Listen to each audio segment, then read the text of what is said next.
Yo, c'est Prolix. Ça y est, je suis enfin parti. Donc là, je suis parti pour une semaine de road trip pour Adélaïde. C'est à 3500 bornes. Et je pars solo, comme quand je pars un peu du jour au lendemain, j'ai trouvé personne pour me suivre.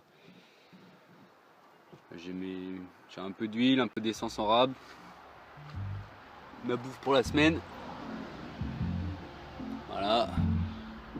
Bon là c'est pas encore le désert hein. Pour l'instant jusqu'à Espérance il y a pas mal de maisons, tout ça, pas mal d'habitants etc. Mais après ça sera le désert.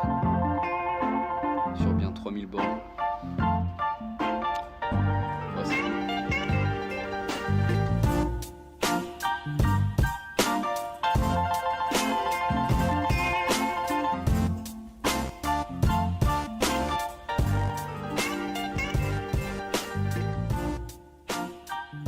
Ma première nuit de camping au cours de mon road trip donc Donnybrook Adélaïde. Et au menu de ce soir, ce sera riz blanc qu'on mange avec voilà. Ça c'est une technique qu'on apprend au Japon. Quand on oublie ses couverts, on ramasse des bâtons et ça fait des baguettes. Donc accompagné d'une petite bière Hollandia. Et pour le dessert, une petite roulée. Voilà.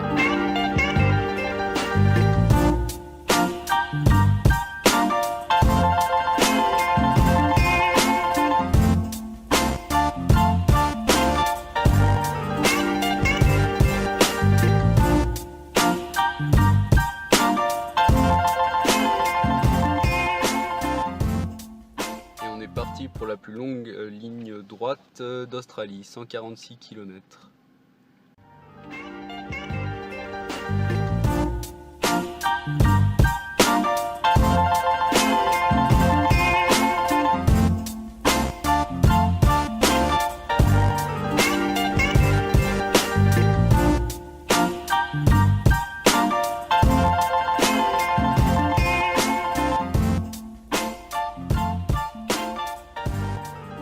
Voilà pour ma quatrième et dernière nuit de camping.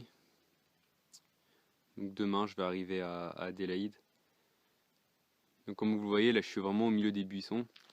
En fait à chaque fois qu'il y a des aires de repos là, vous savez des petits parkings pour que les gens se reposent en voiture, il y a toujours des petits chemins en terre comme ça qui partent au milieu des buissons. Assez loin d'ailleurs, là je suis genre à 300 mètres de la route et ça peut continuer par là-bas par exemple et puis les gens ils viennent camper dans les endroits comme ça. Sinon les nuits ici, quand on se couche le soir il fait genre entre 25 et 30 degrés, enfin quand on se couche à 7 heures. Et le matin quand on se réveille il fait genre pas loin de zéro quoi. Ça fait des grosses nuits de 12 heures donc surtout je suis pas fatigué quand je conduis, ça c'est bien. Mais les nuits sont trop longues quoi. Puis on peut pas conduire la nuit parce qu'il y a les kangourous ici. Kangourous qui traversent de partout, c'est dangereux. Donc on est obligé de rien faire et d'attendre le jour, voilà. D'ici 5-6 heures, je devrais être arrivé à Adélaïde. Donc globalement, assez déçu. Hein. Le road trip australien qui est tant vanté par nos amis Yes Life, finalement, c'était quand même pas grand chose. Donc je peux concevoir que le trajet Perth-Adélaïde, c'est pas le plus beau qui soit. Mais si on ramène le nombre de choses intéressantes que j'ai vues au kilomètre parcouru, 0 sur l'infini, ça fait 0 quoi. Allez, au début il y avait quand même des petites montagnes au milieu d'une plaine, c'était assez beau au tout début. Après voilà, c'était des buissons secs et jaunâtres quoi.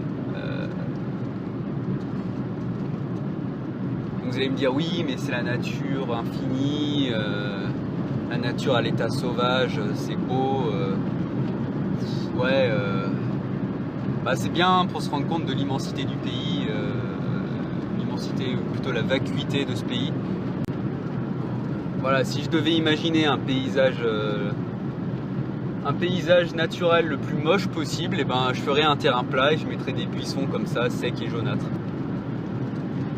Quoi qu'il en soit, ce trip là il m'a coûté 280 $, donc c'est pas non plus trop cher en essence. Ça m'aura pris à peu près 50 heures, ouais, à peu près. Parce qu'il faut savoir que je roule à 60-70, 70 max là parce que c'est le matin, le moteur est frais. Et après je roulerai à 60 parce que j'ai un problème avec mes freins avant, je crois. Si je vais plus vite, ça fait un bruit strident.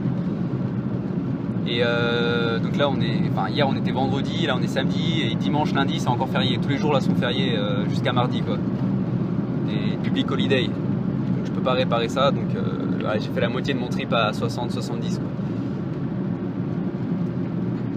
En tout cas je suis content d'aller à Adélaïde, je le sens bien, rien que le nom de la ville. Je crois que c'est le nom d'une princesse française, c'est pas pour rien que le mot de la ville est beau, Adélaïde. Je sens que je vais m'y plaire, juste pour ça. C'est un peu sympa par ici. En gros, le premier jour et le dernier jour c'est beau et tout le reste c'est des buissons. Mais ici, ouais, c'est assez classe.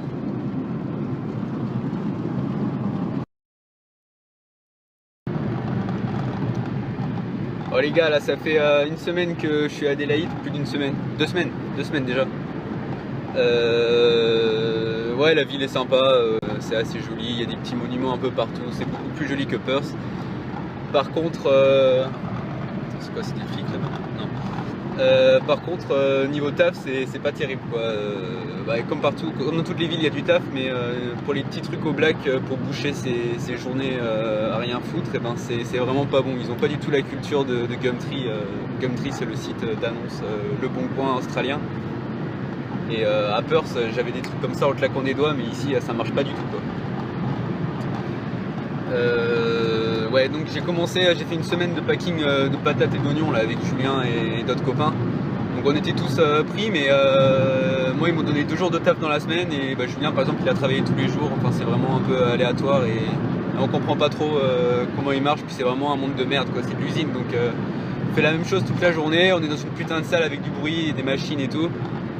Et c'est un vrai monde de suce-boule quoi, c'est que des backpackers suceurs. Pour avoir plus d'heures que les autres, et voilà, c'est des poucaves,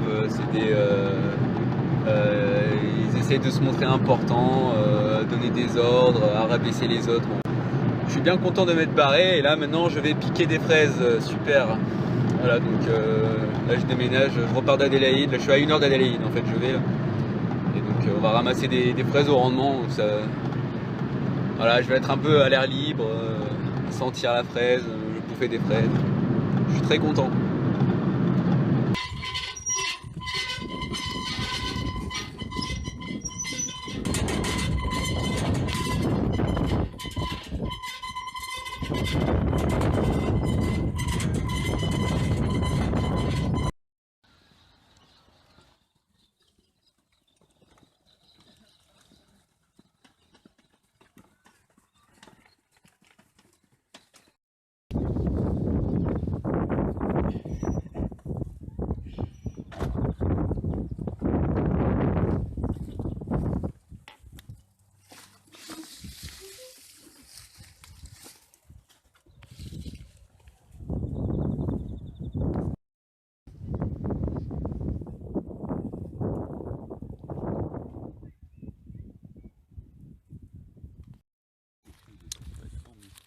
Bon, on a lu sur internet que les feuilles de fraisier et les feuilles d'eucalyptus ça se fumait. Ça tombe bien, il y en a partout ici. Donc on va aller tester ça comme alternative un peu moins chère au tabac, parce qu'à 30 $ le paquet, Ça fait chier. ça fait un peu chier. Voilà.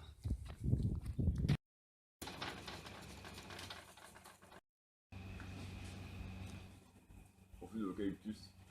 L'eucalyptus? Ouais. C'est comment? C'est pas dégueu. Quoi? Mais je pense que ça tombe un peu loin après. Bon bah voilà, la saison est finie. On peut venir se servir, c'est gratuit. Hop. Des belles fraises toutes rouges.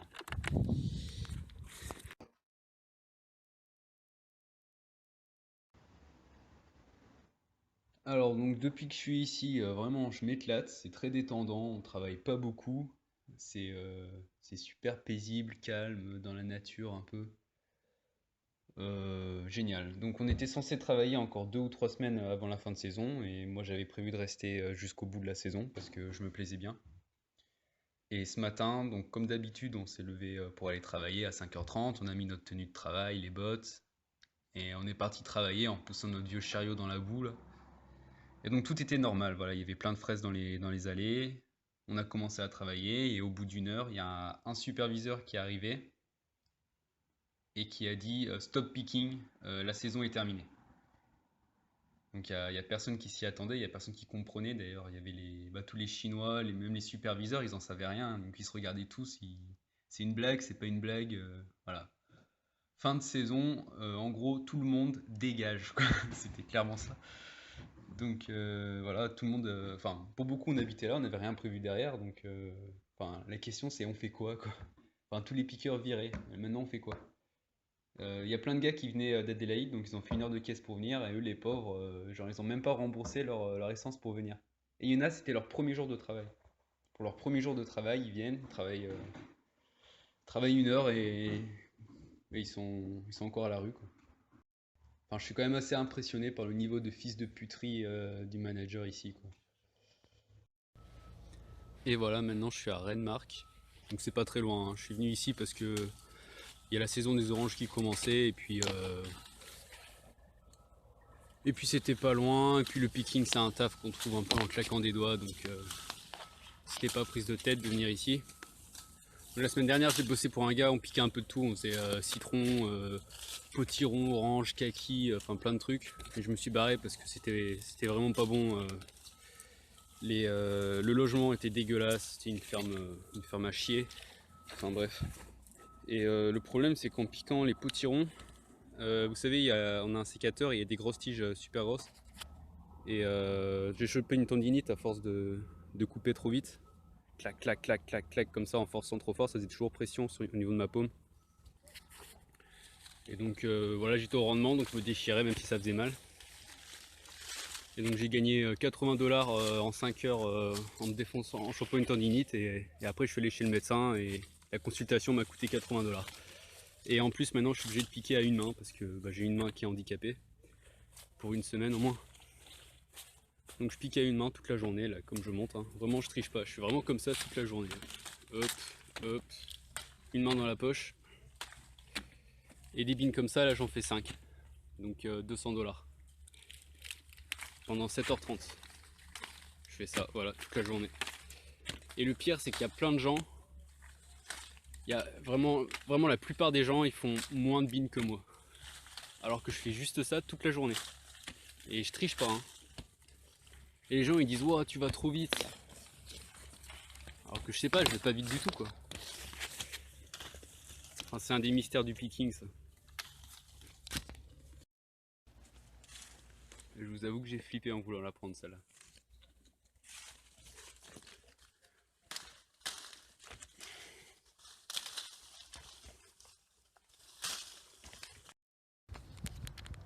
Et du haut de l'échelle, on peut voir une belle monoculture de mandarines à perte de vue.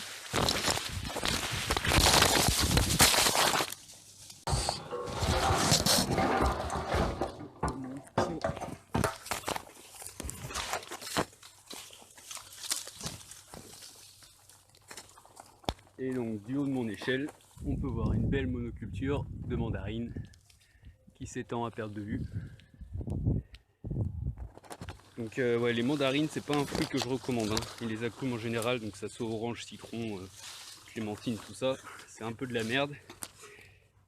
Parce que on peut pas faire beaucoup d'heures de travail, parce qu'en fait si on les ramasse quand elles sont humides, ben on les abîme apparemment.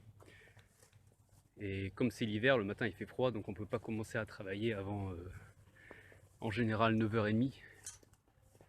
Et là il est 4h30 et vous voyez la nuit arrive. Donc ça fait des journées de 7 heures, 6-7 heures, parfois 8.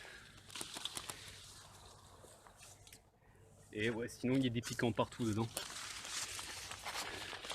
Je sais pas si je vais en trouver, mais on se fait vraiment mal. On se charcute bien le ventre, bien la peau. Je passe mon temps à enlever des épines le soir.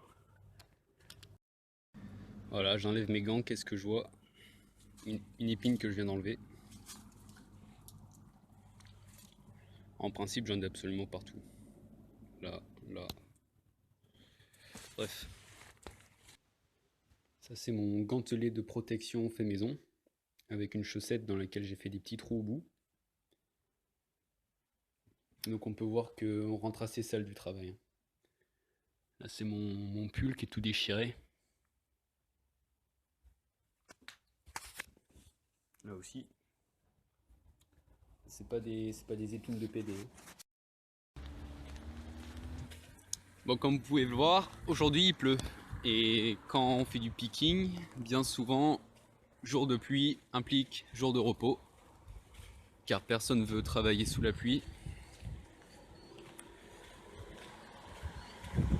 Donc ouais, là je suis à Renmark, je l'ai dit, c'est 7000 habitants, c'est un petit bled au milieu du désert, comme on trouve un peu partout en Australie, et dans lequel il n'y a vraiment rien à faire, quoi.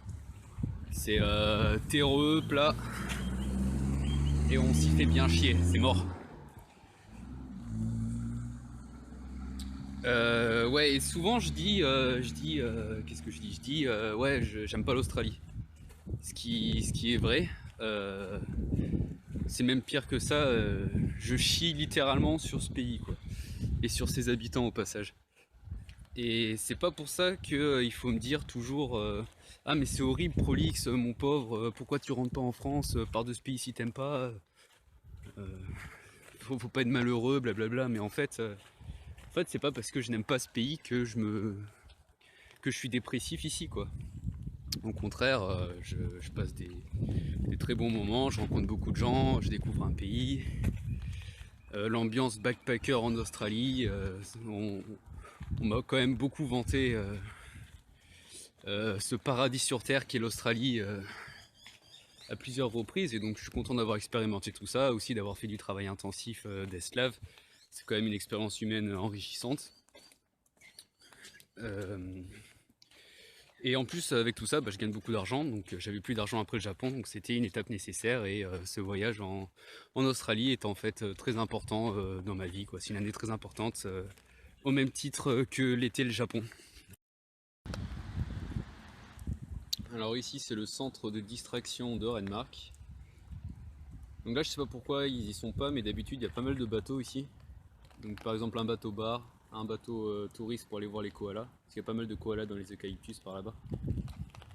Enfin là ils sont pas là, je sais pas pourquoi.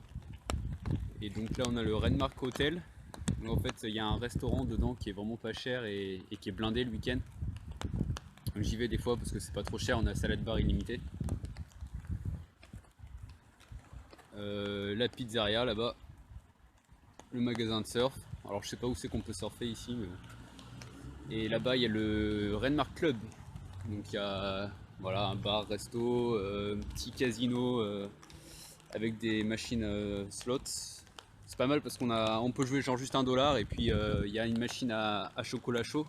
On peut prendre des chocolats chauds illimités, donc pour $1, franchement. Puis on rigole un peu, on s'amuse 5 minutes avec $1. Il y a des machines à 1 cent. Donc on peut jouer bien 10 minutes. Et voilà, c'est tout, hein. S'il y a un endroit pour sortir, c'est ici.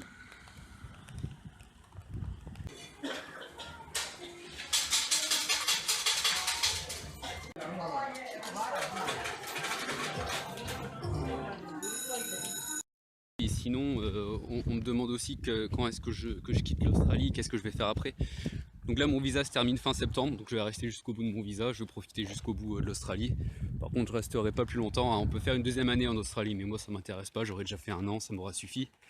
Je garde la possibilité de revenir dans le cas où j'ai besoin d'argent un jour ou l'autre, parce que bon ici c'est quand même facile de travailler et de gagner vite de l'argent, ça c'est bien. Donc c'est un peu un joker que je garde. Mais je ferai autre chose après, donc je sais pas trop exactement, hein, ça sert à rien de me demander. J'ai beaucoup de bonnes idées, mais qu'est-ce que je vais faire en premier, qu'est-ce que je vais faire en deuxième, ça je sais pas, hein. Donc voilà, France, Russie, Taïwan, il y a des choses à faire, quoi, mais même dans ma tête c'est pas encore clair, je sais pas. Déjà je rentre en France au moins 3 mois, je passe le permis moto, je passe les fêtes avec la famille, et puis après on affinera tout ça.